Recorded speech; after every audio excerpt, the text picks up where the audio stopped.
Bulletin का आगाज करेंगे और आगाज में आपको बताएं, साबिक चीफ जज गिलगित बल्तिस्तान राना शमीम अपने बयान हल्फी का मतन ही भूल गए। इस्लामाबाद हाईकोर्ट के चीफ जस्टिस अतहर मीनल्लाह ने इस्तफसार किया, बयान हल्फी खुद लिखा या लिखवाया था। राना शमीम ने कहा, बयान हल्फी सरबामोहर करके लॉकर में रखा था। जी हां, उन्होंने कहा कि खबर में कौन सा बयान हल्फी दिया गया उन्हें इल्म नहीं। अटॉर्नी जनरल ने कहा, 9 नवंबर को लंदन में बयान हल्फी जमा कराया, अब कहा जा रहा है मतन ही याद नहीं। इस्लामाबाद हाई कोर्ट ने राना शमीम से असल बयान हल्फी के साथ तहरीरी जवाब भी तलब कर लिया है।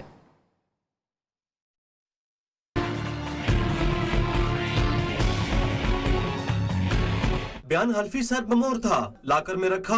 खबर में कौन सा बयान हल्फी शाये किया गया और अदालत में कौन सा पेश किया गया, इल्म नहीं। राना शमीम का इस्लामाबाद हाई कोर्ट में इब्तिदाई बयान। Chief justice Islamabad high court Athar Minallah ने रिमार्क्स दिए, राना साहब का बयान मजीद उलझाव पैदा कर रहा है। 3 साल बाद बयान हल्फी क्यों दिया, फिर इसे सरबमोहर क्यों किया, आपने किस मकसद के लिए बयान हल्फी लंदन में जमा कराया, आपको ये बताना पड़ेगा। ये बहुत संगीन नौयत का मामला है, हमने अवाम के एतमाद को बहाल रखना है। अटॉर्नी जनरल ने कहा, आजकल अदलिया की तस्हीक का मौसम चल रहा है, तो इन्हें अदालत की कार्रवाई रोककर केस राना शमीम तक महदूद रखा जाए। इस्लामाबाद हाई कोर्ट ने राना शमीम को असल बयान हल्फी के साथ 7 दिसंबर तक तहरीरी जवाब तलब कर लिया। कैमरामैन सदफ अली के साथ जहांजेब अब्बासी, न्यू न्यूज इस्लामाबाद। उधर तर्जुमान पंजाब हुकूमत हसन खाबर कहते हैं, राना शमीम खुद कंफ्यूजन का शिकार हैं, उन्हें समझ नहीं आ रही क्योंकि एक झूठ बोलकर इसके लिए 100 और झूठ बोलना पड़ते हैं। नून लीग पर तनकीद करते हुए कहा, ये लोग कितनी ढटाई से जुर्म करते हैं फिर उसका एतराफ भी कर लेते हैं। शाहिद खाकान अब्बासी को सच बोलना ही है तो शहबाज शरीफ के 16 अरब के खिलाफ बोलें। राना शमीम साहब कंफ्यूज हो गए हैं, उनको खुद भी समझ नहीं आ रही। झूठ के पाँव नहीं होते, हर दफा जब नया सवाल आता है तो आपको एक नया बहाना घड़ना पड़ता है। अवाम को ये बात का पता है इस ऑडियो की हकीकत। परसों रात को एक और ऑडियो मंजर आम पे आई जिसमें मरियम बीबी कुछ चैनल के मालिकान की बात कर रही थी। ये इतनी दीदा दलेरी से अपने जुराइम का इतराफ इसलिए करते हैं कि इनको लगता है कि ये कानून के हाथ से बच जाएंगे। आइंदा किसी सियासी बीमार को जो सजा याफ्ता हो मुल्क से बाहर नहीं जाने दिया जाएगा। शाहिद खाकान अब्बासी साहब मजीद सच बोलना चाहें और शहबाज शरीफ के 16 अरब के खिलाफ भी यही मुतालबा करें तो मुल्क के लिए भी अच्छा होगा, उनकी पार्टी के लिए भी अच्छा होगा और उनको ज़ाती तौर पे भी इससे बहुत फ़ायदा पहुंच सकता है। हम मुस्लिम लीग नून की तरह हुकूमत पे यकीन नहीं रखते, ये टेक्नोलॉजी से डरते हैं। जो आपके बैरून मुल्क मुकीम पाकिस्तानी हैं उनसे डरते हैं क्योंकि उनको भी ये 2-2 हज़ार में नहीं खरीद सकते। और शहबाज शरीफ ने मुल्क की मुआशी सूरत हाल को खतरनाक तरीन करार देते हुए खतरे की घंटी बजा दी। कहा, यही हुकूमत रही तो आइंदा बरस कर्ज पर सूद की अदायगी के बाद दिफा, सरकारी मुलाजमीन की तनख्वाहों और हुकूमत चलाने के लिए भी कर्ज लेना पड़ेगा। करंट अकाउंट खसारे में तारीखी इजाफे से डॉलर्स में कर्ज लेना पड़ेगा। डॉलर्स में कर्ज ना लिया तो गैर मुल्की ज़र मुबादला के ज़खायर तेजी से गिरेंगे जिससे कौमी सलामती खतरे में पड़ जाएगी। हुकूमत मुसलसल झूठ बोल रही है, मुआशी माहिरीन इस बात का, इस झूठ का पर्दाचाक कर चुके हैं। मुस्लिम लीग नून के रहनुमा शाहिद खाकान अब्बासी ने मुल्क के मसाइल का हल शफाफ और फौरी इंतखाबात को करार दे दिया। एहतसाब अदालत के बाहर मीडिया से गुफ्तगू में कहा, नैब और पाकिस्तान साथ नहीं चल सकते। कॉन्फ्रेंस में जो बातें हुई वो सुनने के बाद चेयरमैन नैब को मुस्तआफी हो जाना चाहिए। अहसन इकबाल ने चेयरमैन और डीजी नैब का नाम ECL में डालने का मुतालिबा कर दिया। कहते हैं, झूठे केसेस बनाने पर इनका एहतसाब होना चाहिए। हुकूमत हर मामले पर नाकाम हो चुकी है। मुल्क के मामलात को बेहतर करने का पहला कदम जो है वो एक शफाफ और फौरी इलेक्शन है। आसमा जहांगीर कॉन्फ्रेंस थी, उसके अंदर जो बातें हुई हैं अगर वो चेयरमैन नैब साहब सुन लें तो मेरा ख्याल है खुद ही नैब करके बंद करके घर चले जाएंगे। चेयरमैन नैब, डीजी नैब, इन लोगों के नाम ECL पे डाले जाएं ताकि इनका झूठे केसेस बनाने के ऊपर कौम एहतसाब कर सके। किसी सरकारी दफ्तर में कोई अफसर फैसला करने के लिए तैयार नहीं है। अपनी नालायकी, अपनी नाअहली और अपनी नाकामी पर पर्दा डालने के लिए कर्जे दर कर्जे दर कर्जे दर कर्जे लेकर आज हर पाकिस्तानी को 91,000 रुपया मजीद मकरूज कर दिया है। ऑपोजिशन की वोट चोरी पकड़ी गई, शफाफियत के भाषण मुनाफकत हैं। वजीर आजम के मुआविन खसूसी शहबाज गिल का शाहिद हकान अब्बासी को जवाब। बयान में कहा, नून लीग की सियासी जिंदगी छांगा मांगा की मनहूने मिन्नत है। पीटीआई ने शफाफ इंतखाबात और ईवीएम की बात की तो लीगी क़यादत भाग गई।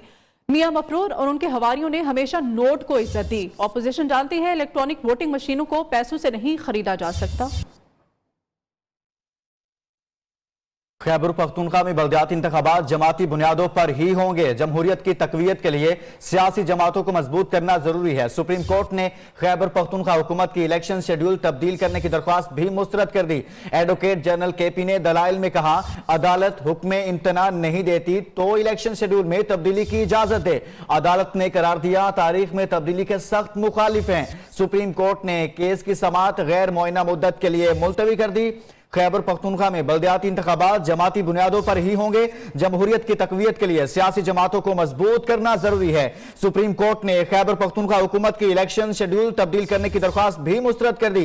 एडवोकेट जनरल केपी ने दलाइल में कहा, अदालत हुक्म इम्तना नहीं देती तो इलेक्शन शेड्यूल में तब्दीली की इजाजत दे। अदालत ने करार दिया तारीख में तब्दीली के सख्त मुखालिफ हैं। सुप्रीम कोर्ट ने केस की समाअत गैर मुअय्यना मुद्दत तक के लिए मुलतवी कर दी।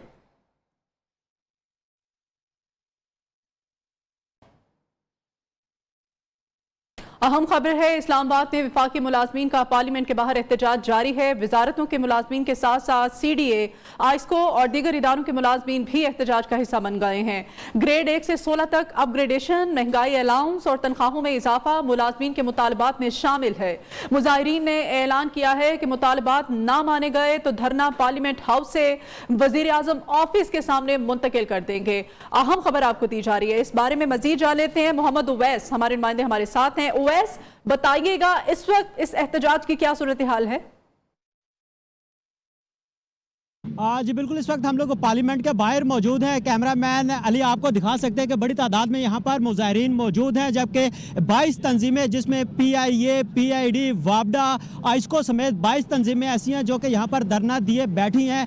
ऐलान कर दिया गया है कि अगर इनके मुतालबात ना मानेंगे तो अब से कुछ देर बाद ही पार्लियामेंट हाउस से वज़ीर आज़म हाउस तक मार्च किया जाएगा।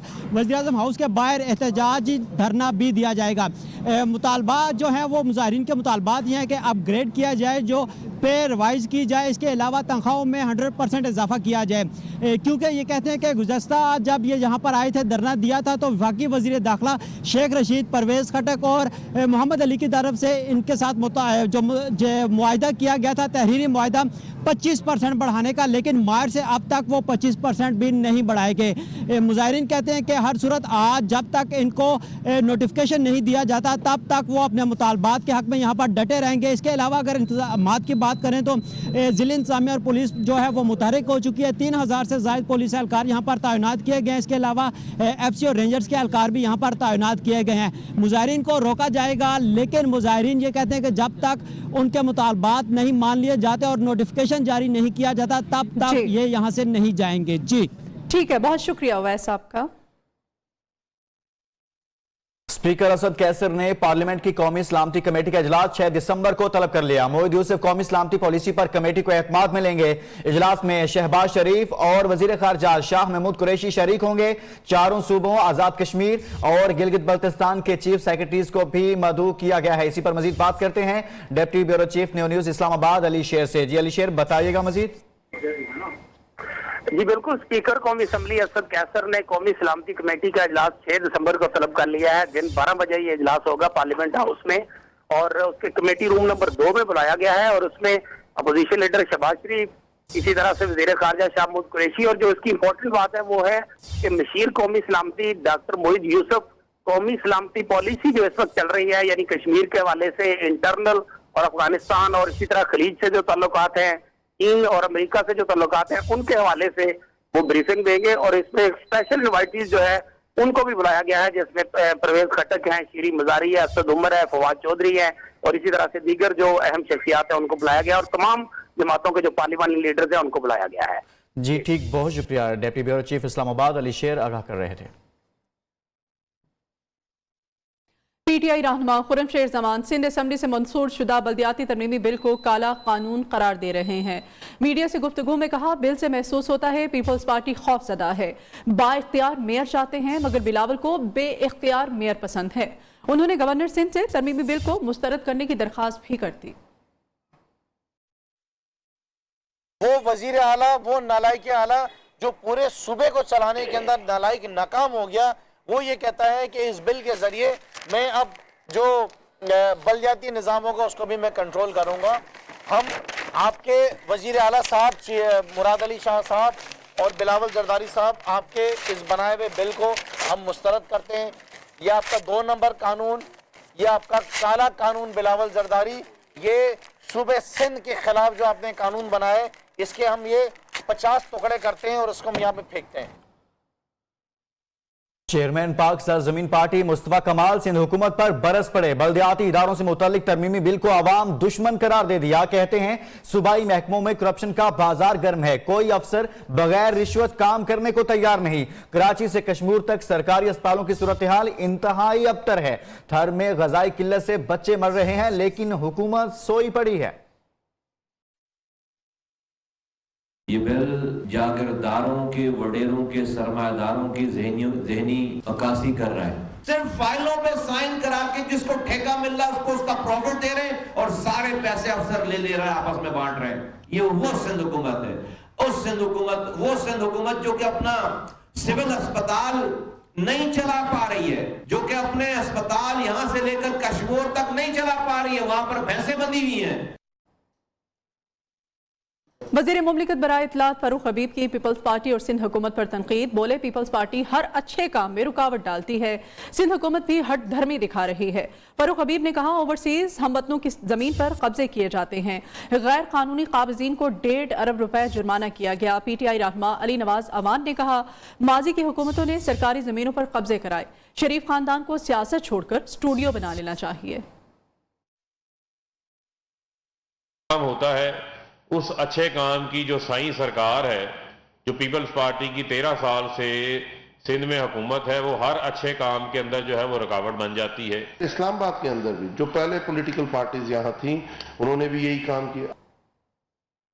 सुप्रीम कोर्ट ने थरकोल मंसूबा करप्शन केस तहकीकात के लिए नैब को भिजवा दिया। चेयरमैन नैब को ऑडिटर जनरल की रिपोर्ट का जायजा लेकर इब्तदाई रिपोर्ट 3 माह में पेश करने की हिदायत की। चीफ जस्टिस ने रिमार्क्स दिए, थर के लोग बुनियादी सहूलियात और पीने के पानी को तरस रहे हैं। ठट्ठा, मनोड़ा और सजावल के हालात भी अच्छे नहीं। सारा पैसा एक अकाउंट से निकलकर दूसरे में चला गया।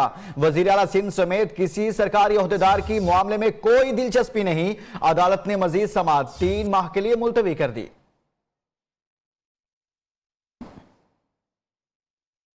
दीगर अहम अदालती खबरों की तफसीलात जानते हैं इस राउंड अप में। बलूचिस्तान हाई कोर्ट ने सरकारी खर्च पर प्राइवेट सिक्योरिटी गार्ड रखने के इकदाम को गैर कानूनी करार दे दिया। सूबाई हुकूमत ने अदालती हुक्म पर महकमा खजाना को ऐसे तमाम अखराजात रोकने का हुक्म दिया। बेनजीर भुट्टो शहीद मेडिकल यूनिवर्सिटी लियारी में गैर कानूनी तकरीरों का केस। सिंध हाई कोर्ट ने आगा सिराज दुरानी समेत दीगर मुल्जिमान की हिफाजती जमानत 10 दिन के लिए मंजूर कर ली। हिफाजती जमानत की मुद्दत पूरी होने पर मुल्जिमान को दोबारा पेश करने का हुक्म भी दे दिया। NICL स्कैंडल में नैब को बड़ी नाकामी का सामना। सिंध हाई कोर्ट ने साबिक चेयरमैन NICL की बरियत के खिलाफ नैब की अपील मुस्तरद कर दी। रिमार्क्स में कहा, जमीन की कीमत तयन करने वाली रिपोर्ट और गवाहों के बयान में तजाद है। रेफरेंस के शवाहिद भी कानून के मुताबिक पेश नहीं किए गए। सानहा मेहरान टाउन फैक्ट्री केस की समाअत सिटी कोर्ट में हुई। अदालत ने मुल्जिम जाहिद हुसैन को इश्तिहारी करार देने की कार्रवाई शुरू करने का हुक्म दे दिया। पुलिस से 13 सितंबर तक रिपोर्ट भी तलब कर ली। नाजिम जोखियों कत्ल केस में मलीर कोर्ट ने मुल्जिमान के मोबाइल फोन का डाटा और कत्ल के वक्त मोबाइल फोन की लोकेशन से मुतालिक रिपोर्ट पेश करने का हुक्म दे दिया। मुल्जिमान की अबूरी जमानत में तौसी करते हुए समाअत 8 दिसंबर तक मुलतवी कर दी। मेडिकल के तलबा के लिए बड़ी खबर। पाकिस्तान मेडिकल कमीशन ने MD कैट समेत दीगर इम्तिहानात के इनेकाद के लिए निजी कंपनी से 10 साल मुआहिदा मनसूख कर दिया। PMC के वकील ने लाहौर हाईकोर्ट को बताया कि मुआहिदे की मनसूखी के बाद कमीशन ने पेपर रूल्स के तहत नया इश्तिहार भी जारी कर दिया है। PMC ने 40 अरब रुपए के इस मुआहिदे में रूल्स की खिलाफ वर्जी की थी। MD कैट समेत दीगर इम्तिहानात कराने वाली निजी फर्म फारिग, पाकिस्तान मेडिकल कमीशन और निजी कंपनी में मुआहदा मंसूख। लाहौर हाई कोर्ट में PNC वकील ने बताया 10 साल का मुआहदा मंसूख करके पेपरा रूल्स के तहत नया इश्तिहार भी जारी। दरखास्त गुजार के वकील साद रसूल एडवोकेट ने मौक़िफ़ इख्तियार किया। 40 अरब रुपए मालियत के इस मुआहदे में पेपरा रूल्स की खिलाफ वर्जी की गई। कमीशन अदालती हुक्म के बावजूद निजी कंपनी को करोड़ों रुपए की अदायगियां करता रहा। अदालत निजी कंपनी से अवामी रकम की वसूली कराए और जिम्मेदारों के खिलाफ फौजदारी कार्रवाई अमल में लाई जाए। लाहौर हाई कोर्ट ने फरीकैन की दलाइल सुनने के बाद समाअत 6 दिसंबर तक मुलतवी कर दी। और अब आपको बताएं कि भारतीय टेनिस स्टार सानिया मिर्जा के national park sports complex Lahore में एंट्री। सानिया मिर्जा ने पाकिस्तानी टेनिस स्टार इसामुल हक और अकील खान के साथ प्रैक्टिस की।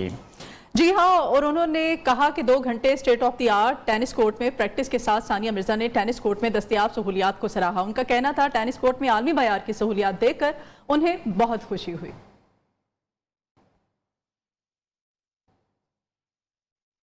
लाड़काना के चांडिका मेडिकल कॉलेज में 4th ईयर की तालिबा नौशीन काजमी की पुरस्कार मौत का मुअम्मा हल न हो सका। वालिद का कहना है कि नौशीन ने कभी भी किसी दबाव या तनाव का जिक्र नहीं किया। नहीं लगता लाश के करीब मिलने वाला खत उसका है। इसी कॉलेज में 3 साल पहले मरने वाली निमृता कुमारी के केस की जुडिशल इंक्वायरी रिपोर्ट अभी तक नहीं मिली। बेनजीर भुट्टो मेडिकल यूनिवर्सिटी ने महकमा दाखिला सिंध को दोबारा खत लिख दिया।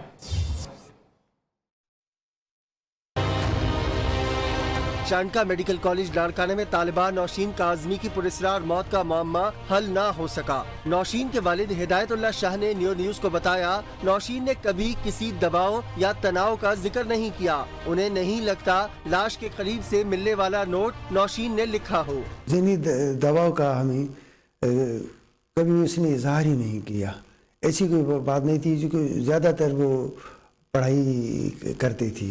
न्यूज़ ने नौशीन काजमी का एकेडमिक रिकॉर्ड भी हासिल कर लिया। वो चांडका मेडिकल कॉलेज के 46वें बैच में 4th ईयर की तालिबा थी। 1st और 3rd ईयर में फेल मज़ामीन को ज़मीनी इम्तिहान में क्लियर किया। 4थे साल में उसकी हाजिरी कम थी। उसी कॉलेज में 3 साल पहले मरने वाली निमृता कुमारी के केस की जुडिशल इंक्वायरी रिपोर्ट अभी तक नहीं मिली। बेनजीर भुट्टो मेडिकल यूनिवर्सिटी ने इंक्वायरी रिपोर्ट के लिए महकमा दाखिला सिंध को दोबारा खत लिख दिया। कराची के इलाके 3 हट्टी में झुग्गियों को जानबूझकर आग लगाई गई। पुलिस ने एक मुलजिम को गिरफ्तार कर लिया। दीगर 3 की तलाश जारी है। गिरफ्तार मुलजिम फाहद ने एतराफ किया है कि माली इमदाद की लालच में ये आग लगाई गई। 10 रोज पहले रात के अंधेरे में आग लगने से 100 के करीब झुग्गियां खाकतर हो गई थी। रजब अली की रिपोर्ट देखिए।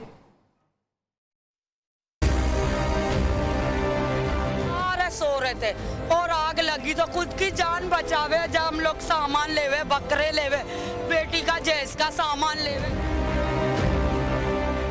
कराची लियाकताबाद 3 हट्टी की झुग्गियों में आग लगी नहीं, लगाई गई। गिरफ्तार मुलजिम फहद ने एतराफ़ जुर्म करते हुए बताया, गुज़िश्ता साल आग लगी तो बहुत इमदाद मिली। लालच में आकर 4 साथियों के साथ मिलकर खुद आग लगा दी। पिछली बार भी सर्दियों में काफ़ी इमदाद मिला था आग लगाने पे, तो इस बार भी सर्दी आ गई, इस बार भी आग लगाते। ये लोग तीनों झुग्गी के रहने वाले, इन तीनों ने अभी फिर आग लगाया कि इमदाद मिलेगी इस चक्कर। मुलजिम फहद के एतराफ़ जुर्म के बावजूद झुग्गी मकीन आतिश ज़दगी का जिम्मेदार मंशियात फरोशों को ठहराते हैं। कराची पुलिस मुलजिम फहद के साथी विजय, सागर और केवल को तलाश कर रही है। कैमरामैन जमशेद अली खान के साथ Rajab Ali, news Karachi. Welcome back. Corona की सूरत हाल के बारे में आपको आगाह करें। कोरोना की नई किस्म ओमिक्रॉन तेजी से दुनिया में पंजे गाड़ने लगी है। स्पेन, स्वीडन और जापान में भी ओमिक्रॉन के केसेस सामने आने लग गए हैं। बरतानिया में कोरोना की नई पाबंदियां नाफिज कर दी गई। अमेरिकी सदर जो बाइडन का कहना है कि कोरोना की नई किस्म से दहशतज़दा होने की जरूरत नहीं। मुल्क में लॉकडाउन का भी कोई इम्कान नहीं है।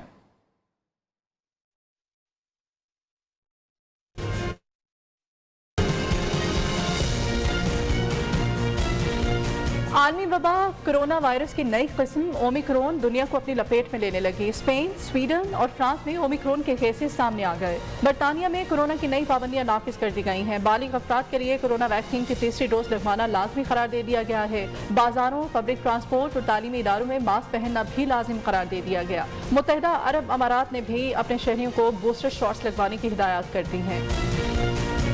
अमेरिकी सदर जो बाइडन ने सूरत हाल काबू में होने का ऐलान कर दिया। व्हाइट हाउस में खिताब करते हुए मुल्क में लॉकडाउन लगाने का कोई ऑप्शन ज़ेरे गौर नहीं। चीनी सदर शी जिनपिंग ने वबा से निपटने के लिए अफ्रीकी ममालिक को 1 अरब वैक्सीन देने का ऐलान कर दिया।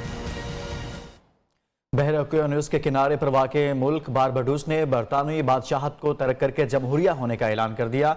ऐलान बारबाडोस की बरतानिया से आज़ादी के 55वीं सालगिरह और अंग्रेज़ आबादकारों की आमद के 400 साल पूरे होने पर किया गया। बारबाडोस की गवर्नर और जज सैंड्रा मिसन ने पहली खातून सदर के तौर पर ओहदे का हल्फ उठा लिया। बरतानवी शाही परचम को उतार दिया गया। बरतानवी शहजादा चार्ल्स ने भी तकरीब में शिरकत की। इस बुलेटिन से इतना ही। मजीद बाखबर रहने के लिए देखते रहिए नेओ।